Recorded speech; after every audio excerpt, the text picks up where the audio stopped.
All right. So we've got a few of my staff here on the call as well. So I'm going to let them introduce themselves, starting with Brenda Burr. I'm Brenda Burr. I'm the program coordinator for our unit. And let's see, Brenda, is there anyone else on the call? Tanya is trying to get on the call. Okay. Well, Tanya's going to get on the call. So Tanya Cruz Burrows, she's also a member of our background check team here with the division.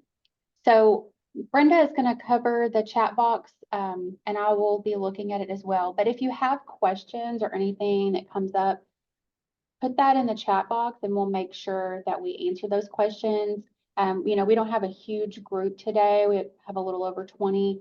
So we'll kind of answer questions as we go. I'll stop periodically and ask you if you have any questions. So feel free to unmute yourself and ask during that time. And if you don't feel comfortable, the chat box is there and we'll make sure that we get answers for you. So again, today we are going to talk about background checks and we're going to talk about early childhood background checks. And we're also going to talk a little bit about early childhood background checks for those programs that are on the campus of a school district as well. So just a little bit about our division. I said, my name's Kayla Bodie. I'm the program manager here with the Office of Early Childhood, formerly known as the Division of Childcare and Early Childhood Education. We are now the Office of Early Childhood. So a lot less letters, and we are, you'll be seeing it's abbreviated as OEC, but as you see on the screen, we are now under the Department of Education. So we're really excited about that. We are getting to make a lot of really, really good changes for early childhood background checks. And so we're going to talk about some of those improvements today. So we're going to talk first about, you know, who has to do background checks. So any program that is licensed under the Office of Early Childhood must complete background checks through our online system.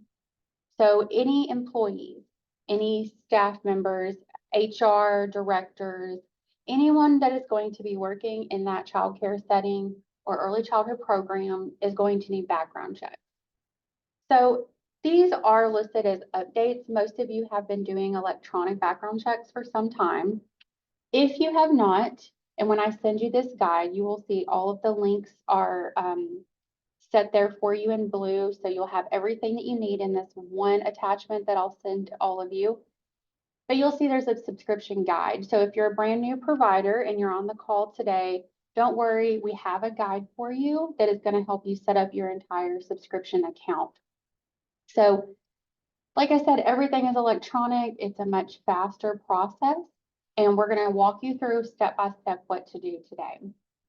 The next update are regarding those programs that have early childhood programs and you're on a school district campus. In the past, you've had to submit two sets of background checks, one for your K-12 certification licensure, and then one for your early childhood license purposes. So you no longer have to do two background checks. We have a new option, and we're going to talk through the directions for that. And if you are a public school provider on the call today, feel free to email. I will make sure I have my contact information and Brenda's contact information in the chat box. Feel free to email us and we can send you instructions directly as well, answer any questions that you may have. So now when you submit a background check, you are going to do it through ELS as you always have, but there's now an early childhood option. So when you submit that check, it is going to be good both for early childhood and K-12, and it will go into the ELS system. So we are obviously still, working out some of the kinks of that. It is a new process, but we've been doing it since about October. Things seem to be going pretty good. So, we'll talk through that process today, but if you have questions, comments, concerns regarding that, and you oversee that school district campus program, please feel free to email me, call me. And the other thing that is just a update / reminder is that if you have any employees or potential employees that have lived out of state in the last 5 years, they are going to have to complete background checks for that state that they lived in, or states if they've lived in multiple in the last 5 years. This is a federal requirement. So every state is different. We have a guide to help you with this process, and we will talk about that out-of-state process in today's training as well. But it's just a reminder. I think that sometimes we have new providers that aren't really aware of that. It's kind of a very small paragraph in our minimum licensing regulations. And so we just want to highlight that if you do have someone that moves from another state in the last 5 years, you're going to have to do some extra steps depending on the state.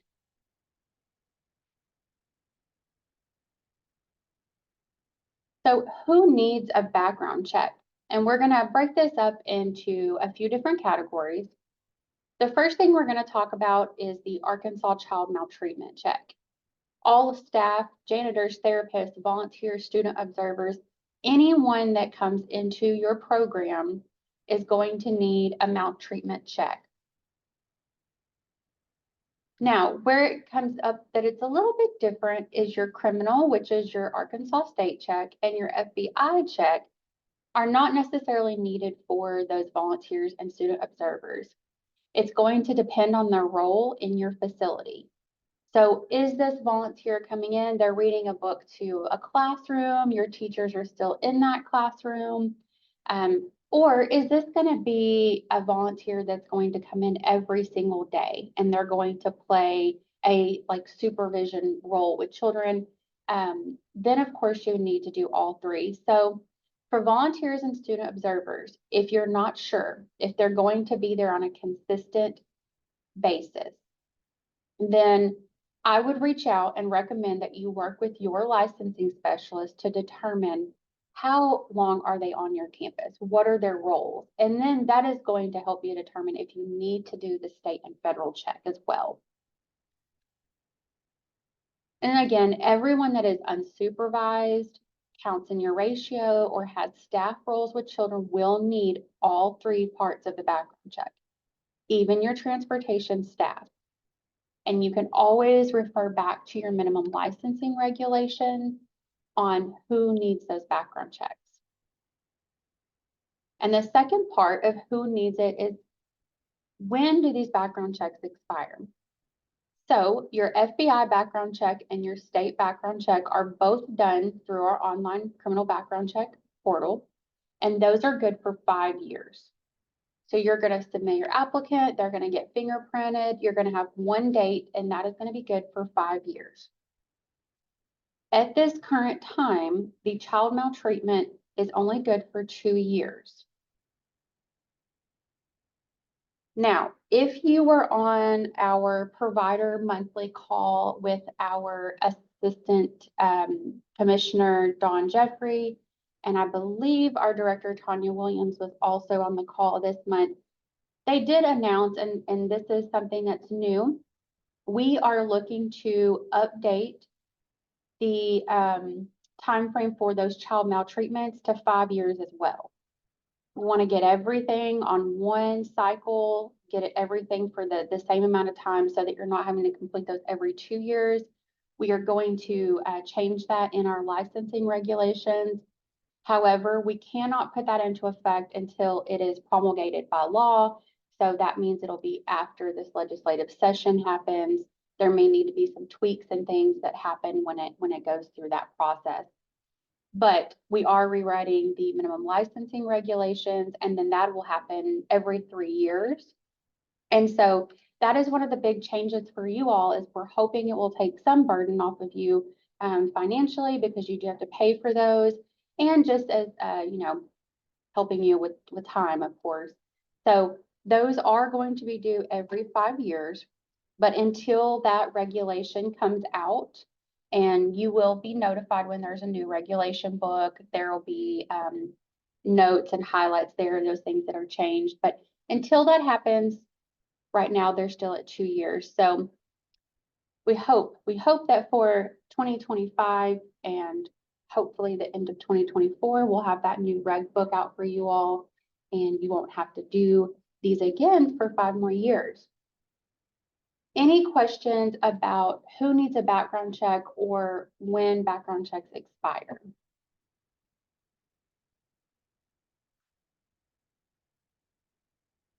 Okay, we are going to move on. I'm just looking to see if there's any questions.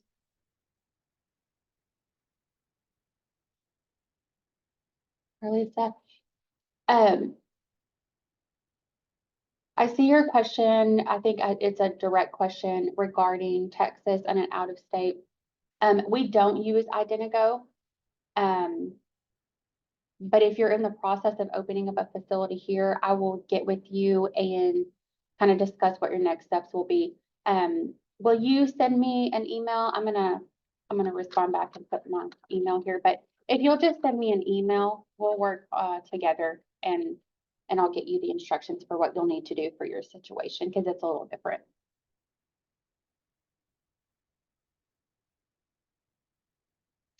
Rita, so it is the same for family child care homes as it is for facilities. So any person that's a staff member, anyone that would be unsupervised, count and ratio, and then of course, if you have anyone that lives in your home.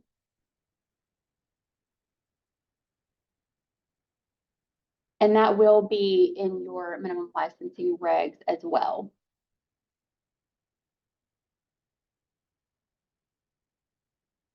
So Rebecca asked, are we required to pay for the maltreatment and background checks for volunteers or student observers? And you are on a school campus?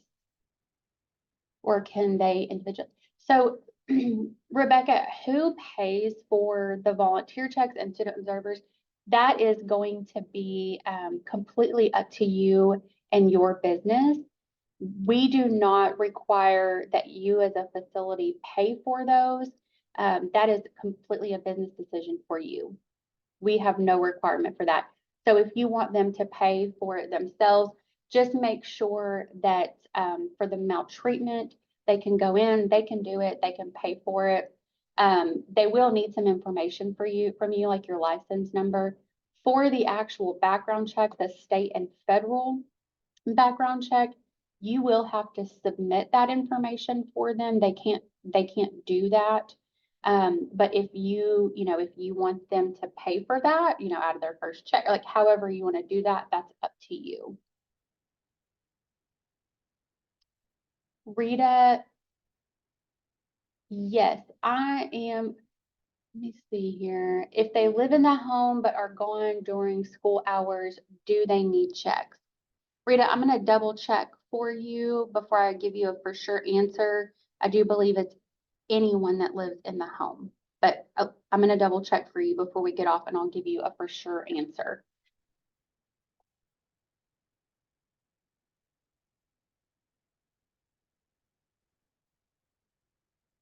Okay, so we're going to talk a little bit about disqualifying offense. I'm not going to read everything to you, and there's a really long list. There's a link there at the bottom to your licensing reg book. If you look at section 110, that is where you're going to find the list of disqualifying offenses that we are looking at when we're making a determination on whether someone can work in childcare or not. So these disqualifying offenses, like I said, there is a very, very long list, and you have two sets. So the first ones that we're going to talk about are just disqualified if they meet a certain criteria. If they have an offense that is on this list, let's say, for example, they have a theft of property charge and it was a misdemeanor, they would be eligible to work if it has been 5 years and they've had no other charges on their record since then. If they have a breaking and entering charge and it is a felony, then we have to go 10 years from that date of conviction with no other charges in that 10-year period.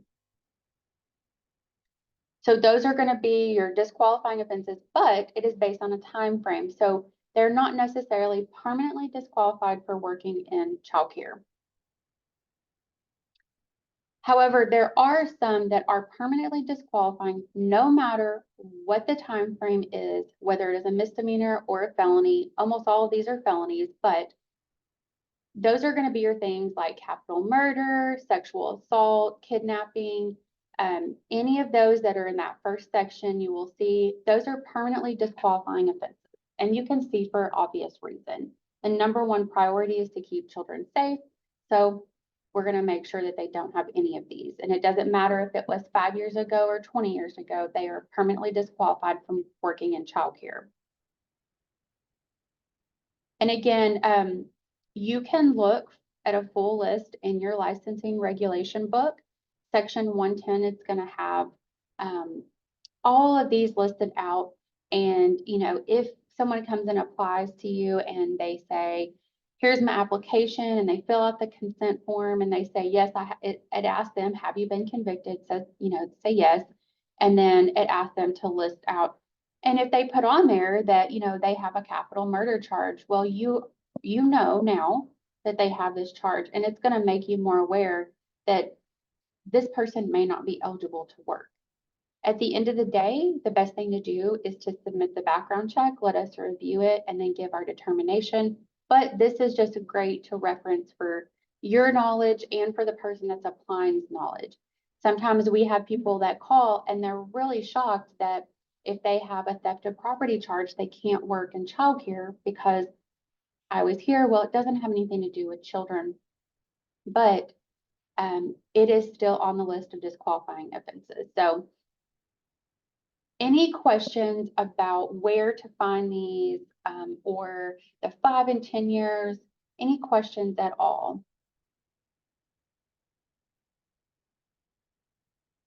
We're going to move on to the process if there are no questions, and I'm just going to look at the chat box. And she may already be doing it, but Brenda, will you double check in the family book and just make sure that way we can answer Rita's question?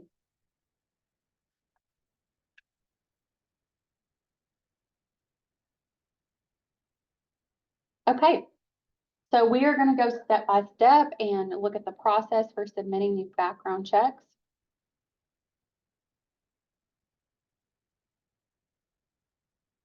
Your very first step is going to be to complete a request for criminal background check consent form. I've got a screenshot here of what this form looks like. I also have the link at the bottom of the page. And you're going to have a drop down. It's the very first option, and you're going to select childcare, and it's going to say facility provider. You can do this, or the applicant can do this. You can send them this link and you can have them fill this out, or you as the provider can fill this out. That is totally up to you. Just be 100% sure that you enter the applicant's email address and the facility email address correctly. We've had a large influx of providers entering the facility email address in both spaces, and you will get an immediate not approved for that. And you'll have to redo the consent form. So if you are not a new provider, you know that previously we had to get these forms notarized and they had to be re-uploaded. So now that we have this digital process, we have to have 2 separate emails so that the applicant can do the digitally signing part so that you can receive the final copy, and they will get a copy as well. We're going to walk through this entire process, but just make sure that if you are doing this for the applicant, that you do not put your email in both spots for the applicant and your facility. So once you've selected childcare and you've filled out this information, you've got the name, address, driver's license number, all of the demographics of your applicant, you're going to click Submit Form. A copy of this form is going to be emailed to the applicant's email address for signature. They're going to get this email, and at the bottom it will say, "Dear, Donald Duck, please sign this consent form. There's a blue please sign here button at the bottom. When they click that button, they are going to be taken to an electronic document page where they can use their mouse to sign, or they can type and it will do the signature for them. And then they will just click submit. Once they do this, the facility email that you put in and the applicant email will both get a copy of the completed form. It'll be a PDF attachment. And you can just save that right to your computer. You don't have to print it. And you can see the second screenshot here. It's going to come from FormStack. It'll probably still say Department of Human Services for a little while. But as you can see, there's a PDF attachment and it says, you know, mine says demo signature, but it'll say signed and it's a PDF attachment. Just save that to your computer for the next step. Any questions about the very first step, which is completing this consent form? And Brenda got an answer from licensing supervisor in case anyone didn't see. For family child care homes, anyone living in the home that's over the age of 18 has to have the criminal and FBI check. Anyone that's over the age of 10 must also have a maltreatment done. That's for child care family homes.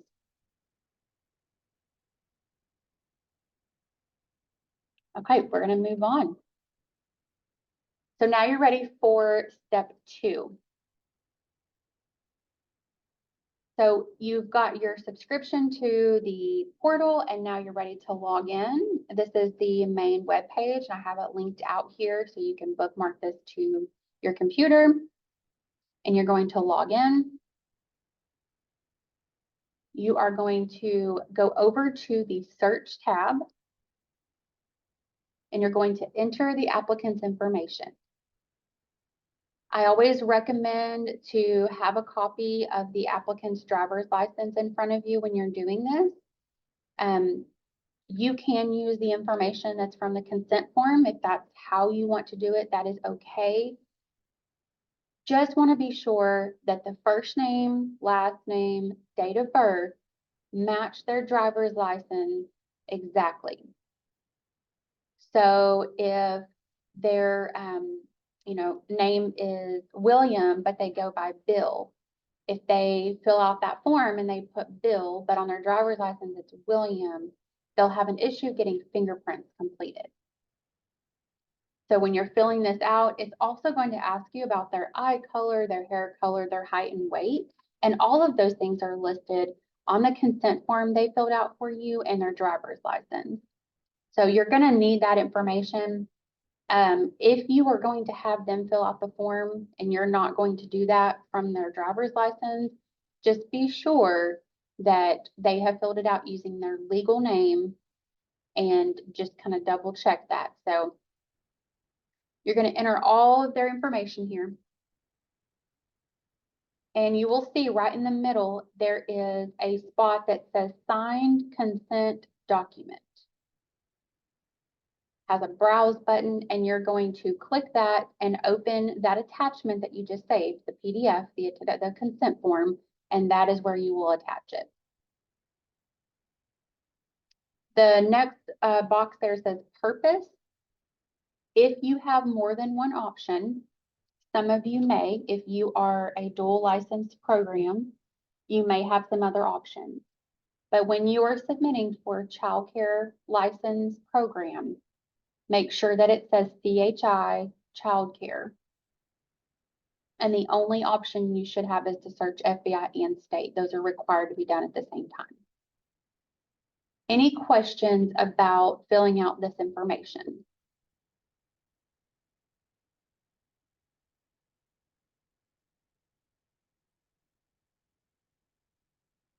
Okay, and then when you go to the next step, the system is going to ask you to review your work. Again, I will make the plea with you. Please double check first name, last name, date of birth here.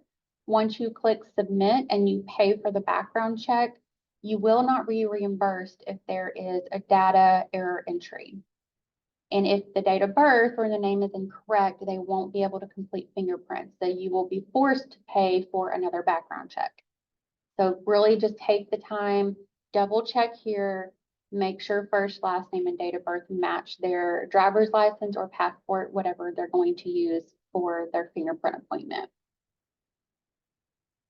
Once you click submit, you are going to get a confirmation that will have your search ID number and your transaction number. And you are going to need this number for our next step. So you can either jot it down or print this page, whatever works best for you. And you'll notice that your search ID and your transaction number are the same number. The search ID number will, right now it begins with a 3. But if you see, like in our example, the search ID for this is 3708945. Your transaction number is just going to be the same number, but there is going to be a CHI and 2 zeros in front of that. So if you ever submit and I had a provider the other day where she submitted, she got this confirmation page, and they literally had a fire alarm go off, and she had to go deal with that. And she came back and she, had been logged out because it timed out. So she didn't have her confirmation page. And so I was just kind of telling her, you can just look at your search ID, add CHI and 00 to that, and you've got your transaction number. So if that ever happens, feel free to reach out. We can walk you through how to find that, because things happen. Okay, now that you've got your transaction number, you're ready to schedule fingerprints. We've got the link here to our online appointment scheduling tool. And it's very easy to use. And again, you can do this, or you can have the applicant schedule their own fingerprints. That is up to you. When you click make an appointment, you are going to begin going through the steps of scheduling. Just a reminder, make sure that they take their state issued ID or their passport to the appointment with them. They must have that to be fingerprinted. And the identification, of course, needs to match what was submitted into the system.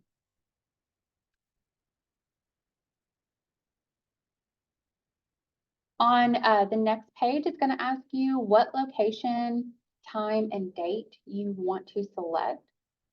You can select whichever county DHS office is closest to you or to your applicant. If they live in a different county, or maybe they're closer to a different county office, they can select any one of those. It does not have to be the county office in which your program is. You can use other third-party harvesters as well. They just need to have access to submit under that CHI prefix. There are some third-party companies like Arkansas LiveScan. However, they typically do charge an extra fee to do fingerprints. If you go to a county DHS office, you are not going to have to pay for fingerprints. You've already paid for those. So the next step is going to be to fill out the applicant's information. It's just going to be this personal information. There is an option to put in a phone number as well. So you can put in their phone number to get reminder texts about their appointment. And then you are going to have your transaction ID number. And then the last thing you're going to see on this page is something that says E-number. And you will see it's not a required field. This is where you're going to put in an E-number if you had rejected fingerprints. And you're probably thinking, well, what are rejected fingerprints? We are going to talk about that, but I just want to point out this, when we say you're going to reschedule prints and put in an E-number, that's where it'll go. So you will know if you have an E-number. Otherwise, you'll just leave that blank and you'll click submit. And they are scheduled to do fingerprints.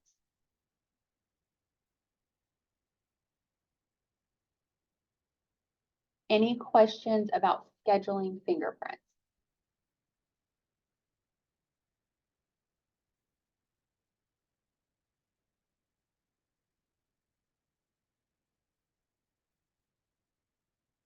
Okay, we're going to move on to the very last step. So this is going to be the last step in encompassing the entire background check process. This is the Arkansas Child Maltreatment Check. It is a separate portal. So the maltreatments are all done by the Central Registry. That is a division that is with the Department of Human Services. We do not process those results. We view to make sure that they are there, but we don't process those. So I do have the phone number for the Central Registry and their email here on the page. That way, if you need any technical support when submitting those, you can reach out to them. And I've got the link here on their page. But it's going to be a very similar concept. You'll go in and submit this request.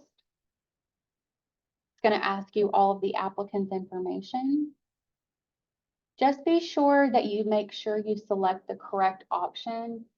Sometimes we have individuals submit this and they, just select like none other, or maybe they select the very first one that says you are a teacher. If you are working in a licensed early childhood program, you need to select the second option. It says you are a potential or current employee of a child care facility or residential facility. So all of these are checked against the same registry, but in order for you as the facility to get a copy of that cleared letter, and for us to be able to view that result, just to make it a faster process, make sure you select that second option, employee of a child care facility. And I know sometimes that's a little confusing because for those of you that may have a program that's on a school district campus, you may select the first one because of course you are a teacher, or maybe you're in a Head Start or a private facility, or you're a family child care home and you're an applicant and you read that you are a teacher, well, you're going to select that one because you are a teacher. But that is actually goes straight to the Department of Education for licensure. So just be sure you select that second option so you can get a copy of your results. Any questions about submitting your maltreatment check?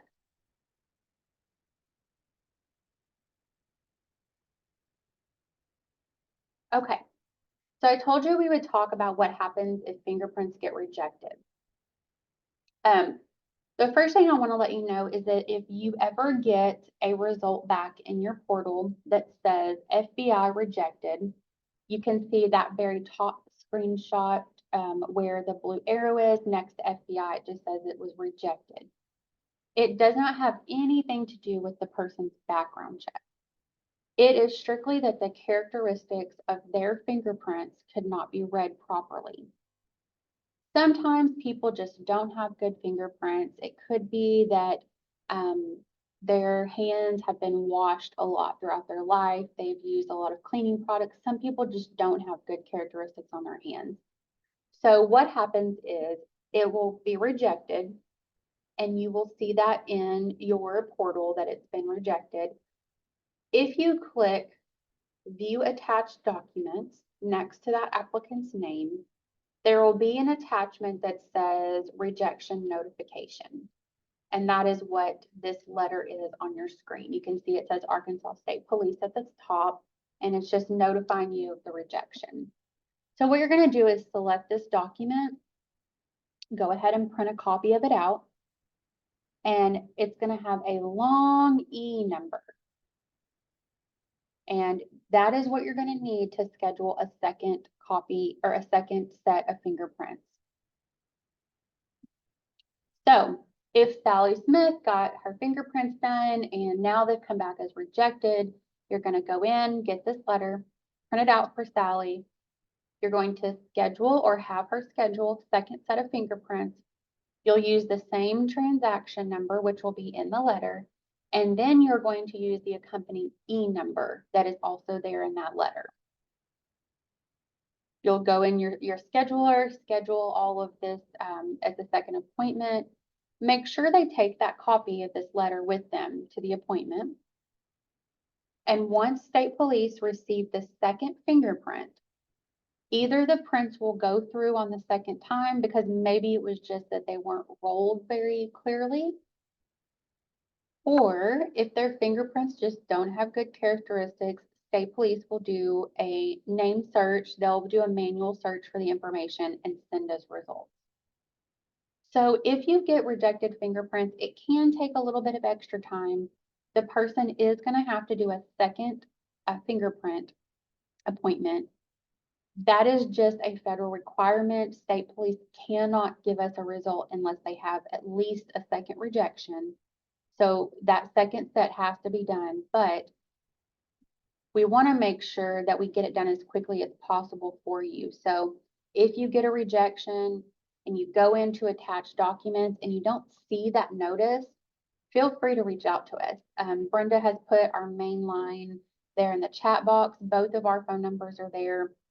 If you call and we don't answer, just leave us a message. We will call you back, or call that main line number, ask for the background check unit. They'll get you to someone that is available that's not on the phone at that time. And we'll make sure and get this for you. So if you ever, don't see this letter in your attached documents, feel free to reach out to us and we will get that from state police for you. Any questions on rejected fingerprints?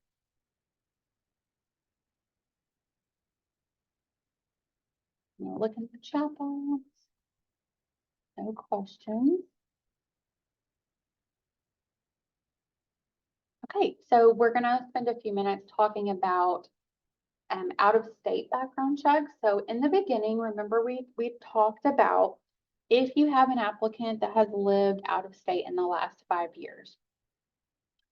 When you complete their Arkansas child maltreatment check, it is going to ask for the last 5 years worth of addresses. So at that time, you'll know, unless they've already told you, if they've lived out of state. So that is the time that I would recommend, as soon as you know, to go ahead and start the process on submitting these out-of-state requests. Every state is different. We have a guide here that is done, it comes from the Child Care Development Block Grant Group. So it comes from the federal level, and they do try to update it. We also have our own instructions as well, and we'll see that on the next slide. But if they have lived out of state, they're going to have to complete the same background checks that they would have done here in Arkansas. And that is the 3, which is the criminal background check, which is just that state, the child maltreatment check, and a sex offender registry check. Now, every state is different, so some of them don't require that you do all of those. Some of those report to the FBI fingerprint report that we get. Some states don't do that. So when it comes to out of states, it can get a little bit complicated. It can be some additional steps. We have created a guide that will help you with that. So what we were talking about with maybe they don't all have to do the criminal is that if they're what we call a national fingerprint file state. And on this guide, you will see them, they're marked in red. Those states do not require a criminal background check. So for example, on this page, you can see Colorado is in red. You would only do the child maltreatment and sex offender registry. No criminal would be required for that state. Now, that's a lot of information. We do have a link here, and I'll make sure everyone that wants this, your email's been put in the chat. I'll make sure you get a copy of this. Bookmark our website. We have an out-of-state section. You can go, there's all of the states from a drop down and select the state, and it's going to give you step-by-step instructions for every state. We are working to try and keep that as updated as possible so that you don't have to guess, or you're not sure, or maybe it's not clear. There are some special conditions for out of state.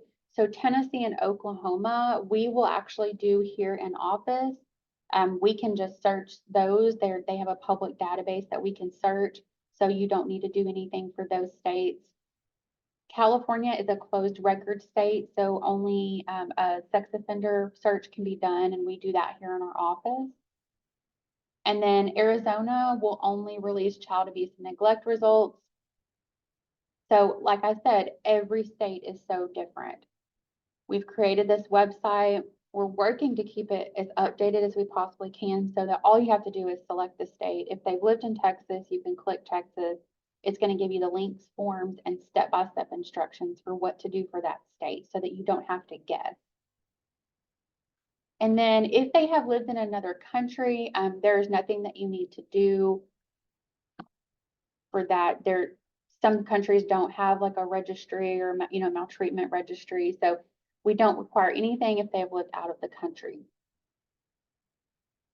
Now, once you have requested those out-of-state checks, the best thing to do is to send us an email. We have a dedicated mailbox for all things out of state. And you can see that's here at the bottom. It's just background check altogether at dhs.arkansas.gov. You can send results here. You can send questions regarding out of state. You can also notify us if you have someone that has lived in Texas and you're sending off their information. You can just send us an email and put the search ID in there and say, I'm requesting this today, and we will note that. We make sure that background checks are done within 45 business days. So if we don't have record that you have requested that, you may get a not approved status, and then you'll just have to reach out to us. But if you've already made that request and you've attempted to get those results from that state, we're not going to make you go after, 3 months and wait to get an approval. If that state is really backed up, as long as you have done due diligence, you have requested it, you've given us a date and you've said, hey, I requested this search ID, on January 25th. We're going to notate that so that we can make a determination on our deadline. And again, that email right there is all things out of state. Send your questions, send your results, anything there, and we'll make sure and help you get on the right track. I know that's a lot of information when it comes to out of state. Any questions about out of state requirements?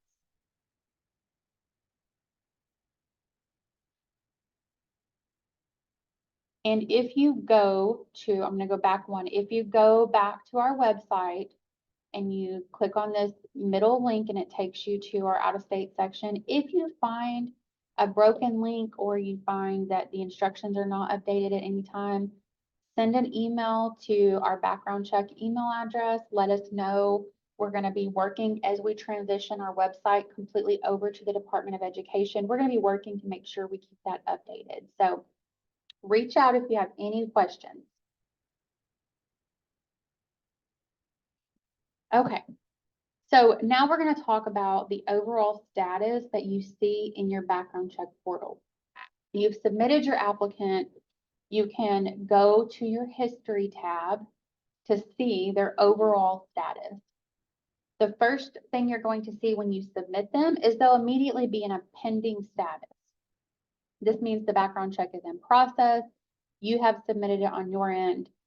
You're probably scheduling fingerprints, but they're in a pending status. They cannot begin working while they are in a pending status. They cannot begin working in a pending status. The next status that they will go to, and it should happen within 24 to 48 business hours after you submit, is that person should go into a provisional status. And you'll see there where the red arrow is and it says overall, that's where you're going to be looking at this status. So what does provisional mean? Provisional means that you've submitted it, the state portion has gone through.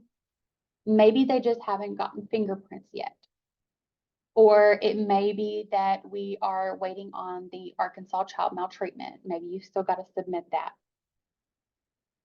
It could also be that you are sending off those out-of-state results. So if they lived in another state, they'll be in provisional. The last thing is that the applicant may need to send us some additional documentation. So we may look at their background check and go, we've got to get some more clarification on this. We do have to give every applicant due process. We have to give them the opportunity to give us documentation. So during that time, they may be in provisional. They may begin working in a provisional status. However, they must be supervised by an approved staff member. So they cannot be left alone with children. So if you want them to tag along with one of your other approved staff members in a classroom, if you want them to float around and help in and out of classrooms, as long as there is an approved staff member with them, they can begin working, they can begin training, whatever you need them to do. They just cannot be left alone with children. Of course, your approved status means all components of the background check are complete, the state, the federal, and the maltreatment. Out of state if they needed them. And then you have a not approved status. So if they are in a not approved status, they are not eligible to work. And this could be because they have an error on the consent form. I've seen sometimes people will upload the wrong thing from their computer and not the consent form. It could be that they did not have the signature. It could be that they put in the facility email in both spots, so we don't have an accurate IP. It could be several different things. If it is an error on your consent form, you're going to have a not approved within the first, I would say 24, 48 business hours. You're going to get that immediate not approval. That's going to be a data error. So give us a call. We will help to try to remedy what the issue is with you. Now, if you've submitted this person and we've reviewed their information and we've gone through a process and they are not eligible to work because of something on their background check, you'll get a not approved. But you will also hear from your licensing specialist. They're going to reach out to you. They're going to send an email or a phone call, and they're going to say, they're going to end up following up with an email, but they're going to reach out to you and they're going to say, hey, this person is not eligible. I need you to confirm with me that you are sending them home and they're not going to be on the site. So you will be notified. You will be notified when you get that not approved if the person is not eligible to work. And if you ever have a question, if you submit someone today and tomorrow you get a not approved status, call us. We've got our number there at the bottom of the page, our main line. Call us and ask because we want to help.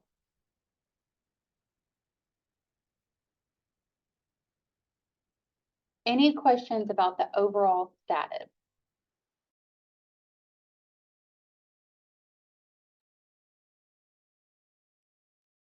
Okay. So now we're going to talk just for a minute on the steps for providers that are either like after school programs or early childhood programs, and you're on a school campus and you are regulated by the Division of Elementary and Secondary Education prior to us moving there. So we've got all of the steps.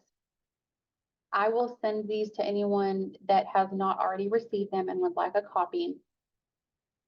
You are going to basically follow the same process that you always have, but you will see when you go to do your background check on the ELS site, there's going to be an ARADE, Office of Early Childhood option on your first step.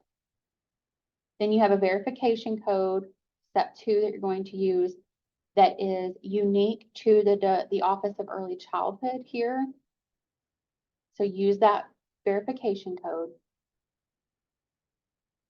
And you'll go ahead and schedule fingerprints if you are an early childhood employee. So if you're, working in first grade, you can't do this, but if you are in our license program, you can use our county DHS offices. home telegov link. You can go there and you can schedule at the county offices. That is only for the early childhood option. Then step 4, you're going to complete your maltreatment as normal. If you are on a school district campus, you will want to select number 1, teacher, pre-service teacher, or you work for a school. That's going to send that option over into ELS for you, just like you always have done. And then, of course, you can check your eligibility. The very last link on number 5 is to go to the ELS account. It'll be on the public facing account. You can log in if you have a login with your district to see that information. So the way this is going to work is, and how it is working is when you select that ADE Office of Early Childhood, my team is still going to process it. So you can reach out to Brenda or myself for any questions. But if you have, you've submitted this, so you have questions, reach out to us. We're going to process them. When we do that, the results are going to go into ELS. So just as you always have with anyone else that's worked on your campus and your early childhood program, but now that is going to be good for both our division and for the educator effectiveness and licensure division. Okay, I have a question. The first one is, where do you go in Searcy to get fingerprinted? So there should be, let's see, I would have to go to the website to look. Brenda, can you look and see what the closest county DHS office is on the map for that area? And then Christy asked, does this apply to early childhood on a school campus, but are run by a co-op? We are just housed on a school campus. So Christy, I believe that even though it is ran by a co-op, if you are employed by the district, you are required to have checks through Division of the Division of Elementary and Secondary Education. So yeah, I'm just unmuted. It's easier. yeah, We're employed by the co-op. So our employer is our local co-op. We're just housed on the district, in a district building.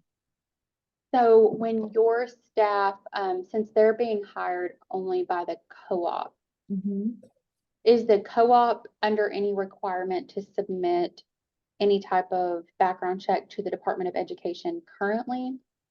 Don't believe so. Yeah. So as long as they are not, for any reason, now if you hire someone and they have a teaching license and they're wanting to keep that up, you could do it through this new process and do it through ELS. Okay. You do not have to. If you already have an INA account and you're submitting them yourself, or the co-op is submitting them on your behalf, you can continue to do it this way. Okay. This process is only going to be for programs that are required to have 2 background checks right now. Okay. So they've, been having to do them for DESE, which is the Division of Elementary and Secondary Education. But those are going to be your staff that are employed by the actual district. Okay. Thank you for the clarification. Meeting at 1, I must go. Kathleen, thank you for being here. This is going to be recorded and put on our website. So you can watch. We've only got a couple more slides anyway. So thank you for being here. Okay, we're going to move on to the end because I know it is 1 o'clock. And if anyone has to jump off, feel free to jump off. But I want to make sure we answer any questions.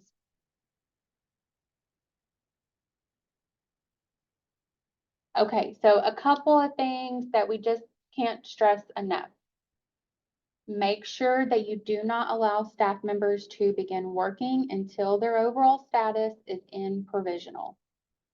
That is the very minimum status that you should see to have that person working in your facility. The next thing is to just double check your information before submitting. I said it several times, name, date of birth, make sure they match that identification. It's so important. We do not want you to have to pay for the background check again and submit everything again. I know you do not have enough time in the day to do that. So just double check it before you submit. If you have a staff member who's in provisional and you scheduled fingerprints, but you've decided it's not going to work and you've parted ways for whatever reason, email us, email one of us, give us the search ID, and just let us know that person is no longer working. You're separating. You don't have to give us any explanation. You can just say they're not here. And we'll not approve them and get it out of our queue. And that just helps us to remove any of those that we might be double checking. So for time's sake, we can get to the others quicker. And then that just kind of brings me to my last little reminder is that when you email us, so whether you email me, Brenda, our out-of-state email, try to include the search ID number. That will help us to find the person a lot faster for you and get it taken care of.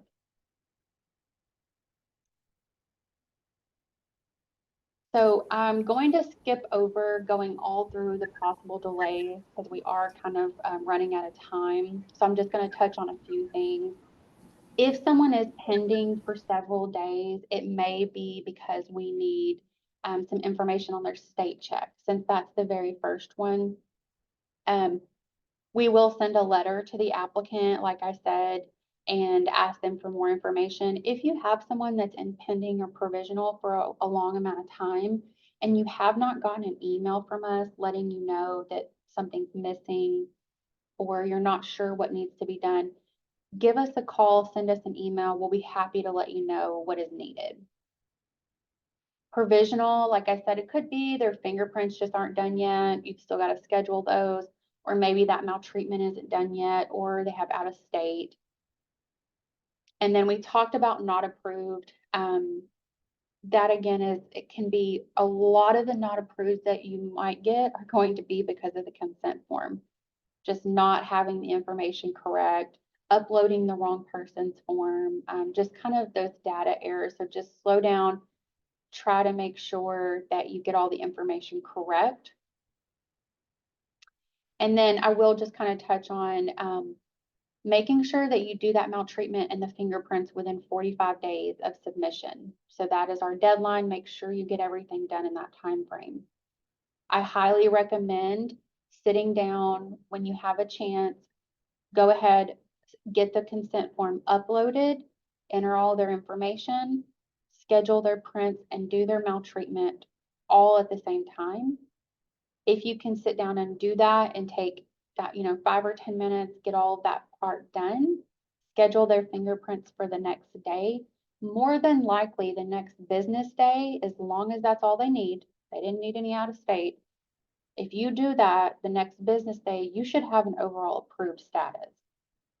So if you can sit down and do, submit them into the system, do their maltreatment check, and schedule their fingerprints for the next morning at like 10 a.m., or 9 a.m., and they go get fingerprinted, by the next afternoon, you should have an approved status. Now that we're electronic, we're able to do things a lot faster.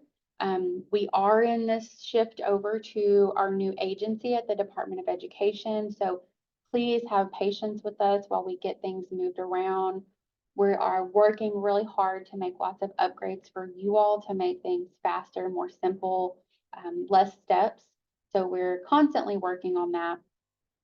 But if you have questions or you need assistance, I have important phone numbers here listed, and I will make sure everyone gets a copy of this.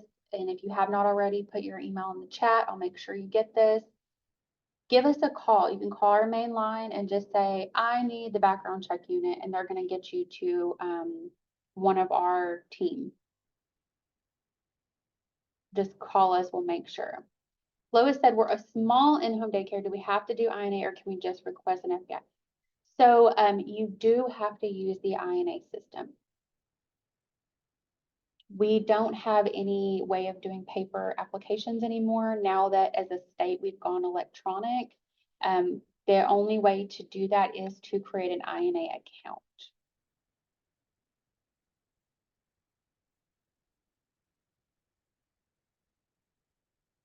And I think I have your email. I'm pretty sure, yep, you put your email in. I've got your email. So what I'll do is I'm going to send these slides out to everyone, but I will send you also just a copy of that subscription guide so you can see the steps on how to actually get into the system. Any other follow-up questions? Anything we did not talk about?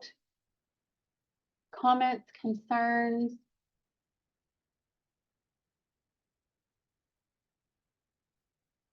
Yes, Tracy, I will send that to you as well. Hi, this is Darlisa. Hi, this is Darlisa. I'll just reach out to you here shortly because I have several individuals from Texas who I'll be having to do background checks for, so we can talk about that. Okay, perfect. Yeah, well, I'll get you all of the instructions and make sure that you have that. And just so you all know, on the guide that I'm going to send you, the subscription guide that we're talking about for getting an INA account, it's linked in that guide as well. But I'm gonna send that as an individual attachment as well for Tracy. And if you if anyone else needs that, just let me know. I have one more question. Okay. Regarding subs. So, you know, we're housed on a school campus, but we're employed by our co-op. But we have subs that sub for, you know, our school district, but if they want to sub for us, then they have to complete, you know, a different set of background checks and fill out all of our stuff. But is there a way to use their district background check to be able to sub for us as well, or do they still need to do a separate background check? Does that make sense? Yes, so we are going to get some verbiage and regulations put in to minimum licensing. And we're going to kind of perfect a section specifically for subs because that has been kind of a big question. We know that it's going to work out for, you know, full-time staff the way we have it set up right now, but subs, it is a little bit different. So for right now, Christy, let me get a for sure clarified answer. If you want to, if you want to direct message me in the chat box, if you'll send me your phone number, I'm going to make sure, I'm pretty sure I have a solution for you, but I'm going to make sure I'll call you here in just a little bit and kind of let you know.